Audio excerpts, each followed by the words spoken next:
আসসালামু আলাইকুম ভিউয়ার্স। আজ আমি আপনাদেরকে তৈরি করে দেখাচ্ছি ইলিশ শুটকি দিয়ে পাতার বড়া রেসিপি। আজকে আমি আপনাদেরকে তৈরি করে দেখাচ্ছি খুবই ঝটপট কিভাবে পাতার বড়াটা তৈরি করতে পারবেন। প্রায় সময় আমাদের কোনো কিছু দিয়ে খেতে ইচ্ছা করে না, তখন যদি ঝটপট পাতার বড়াটা তৈরি করে ভাত খান তখন অটোমেটিক আপনার মুখে রুচি ফিরে আসবে। আমি বড়াটা ইলিশ শুটকি দিয়ে তৈরি করেছি, আপনারা কিন্তু চাইলে এটা চাপা শুটকি দিয়েও করতে পারেন। রেসিপিটি শুরু করার আগে আপনাদের কাছে অনুরোধ, প্লিজ আমার চ্যানেল একটা সাবস্ক্রাইব করে আমাকে উৎসাহিত করুন। তাহলে ভিউয়ার্স চলুন রেসিপিটি শুরু করা যাক। রেসিপিটি শুরু করার জন্য এখানে আমি 20-25টা লাউ পাতা খুব ভালো করে ধুয়ে পরিষ্কার করে নিয়েছি। আজকে আমি পাতার বড়াটা লাউ পাতা দিয়ে তৈরি করছি, আপনারা চাইলে এটা কচু পাতা দিয়েও করতে পারেন।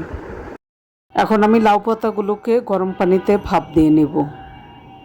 একটা হাঁড়িতে বেশ খানিকটা পানি বসিয়ে রেখেছিলাম চুলায়। পানিটা যখন বলক উঠে এসেছে তখন আমি পাতাগুলো দিয়ে দিচ্ছি। গরম পানিতে পাতাগুলো দেওয়ার পর বেশিক্ষণ সময় রাখার কোনো প্রয়োজন নেই, জাস্ট 1 থেকে 2 মিনিট রাখলেই চলবে। 1 থেকে 2 মিনিট রাখার পর আমার পাতাগুলো নরম হয়ে এসেছে। এখন আমি চুলা থেকে নামিয়ে ছেঁকে নেব। আপনারা কিন্তু পাতাগুলো ভাপ না দিয়েও করতে পারেন। ভাপ না দিয়ে করলে যখন ভাজতে যাবেন তখন পাতাগুলো খুলে আসতে পারে। বড়াটা তৈরি করার জন্য এখানে আমি 1/2 কেজি পেঁয়াজ এভাবে কুচি করে কেটে নিয়েছি।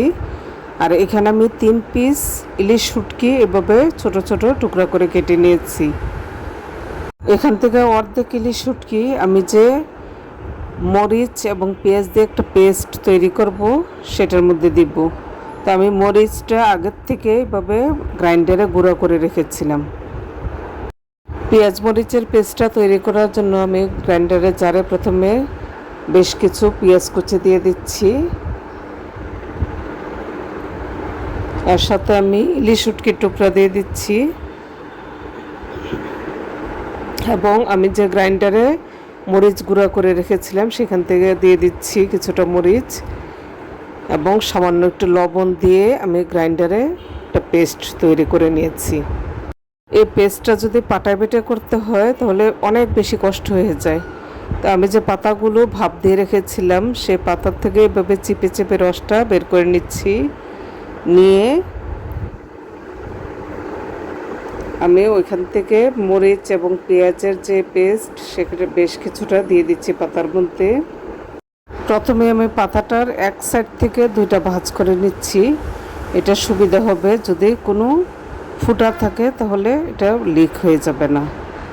বেশ খানিকটা পেস্ট নিয়ে এখান থেকে এক টুকরা ইলিশ শুটকি মাঝখানে দিয়ে এভাবে ভাঁজ করে নিচ্ছি। আমার মতো গ্রাইন্ডারে পেঁয়াজ মরিচের পেস্টটা যদি তৈরি করে নেন তাহলে খুব তাড়াতাড়ি এবং ঝটপট এই বড়াটা তৈরি করে ফেলতে পারবেন, আর হাতও জ্বলবে না। তো একইভাবে আমি সবগুলো পাতা দিয়ে এভাবে বড়াটা তৈরি করে নিচ্ছি। প্রথমে পাতাটা খুব ভালো করে চিপে পানিটা ফেলে দিতে হবে।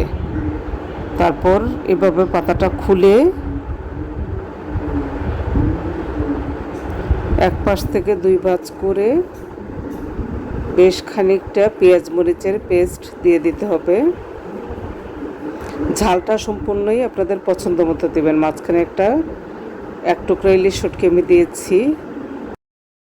বড়াটার মাঝখানে 1 পিস শুটকি দিয়ে দিলে বড়ার থেকে খুব ভালো করে ফ্লেভারটা বের হয় আর বড়াটা খেতেও ভালো লাগে। তো আমি সবগুলো বড়া এভাবে তৈরি করে নিয়েছি। এবার ভাজার পালা। চুলায় একটি প্যান বসিয়ে প্যানটা যখন গরম হয়ে এসেছে আমি বেশ খানিকটা তেল দিয়ে দিয়েছি। এখন একে একে পাতাগুলো দিয়ে দিচ্ছি। বড়াগুলো দেওয়ার পর চুলাটা মিডিয়াম ফ্লেমে রেখে আমি বড়াগুলো ভেজে নিব। বড়াগুলো পুরোপুরিভাবে একদম ডুবো তেলে ভাজার দরকার নেই। এক পাশ কিছুটা হয়ে আসলে বারবার উল্টে পাল্টে বড়াগুলো মচমচা করে ভেজে নিতে হবে। অনেকে আছেন বড়া খুব অল্প তেলে ভাজেন, এটা কখনোই করতে যাবেন না, তাহলে বড়াগুলোর টেস্ট নষ্ট হয়ে যাবে, বড়াগুলো মচমচা হবে না আর খুব ঝাঁঝালো ধোঁয়া বের হবে। তো আমার পাতার বড়াগুলো ভেজে নেওয়া হয়ে গিয়েছে, এখন আমি চুলার থেকে নামিয়ে নিচ্ছি। এই ইলিশ শুটকির পাতার বড়াটা কিন্তু আমাদের ফ্যামিলির সবারই খুবই পছন্দ। সবসময় আমার কাছে রিকোয়েস্ট থাকে বানিয়ে দেওয়ার জন্য। তো আমি সবগুলো পাতার বড়া কীভাবে ভেজে নিয়েছি এবার তুলে রাখছি। এই বড়াটা কিন্তু আপনারা চাইলে বেশি করে বানিয়ে ফ্রিজেও রেখে দিতে পারেন, পরে চাইলে আস্তে আস্তে ভেজে খাওয়া যাবে। আমার চ্যানেলে কিন্তু আরও একটা পাতার বড়া রেসিপি আছে, সেই পাতার বড়াটা আমি অন্যভাবে তৈরি করেছি।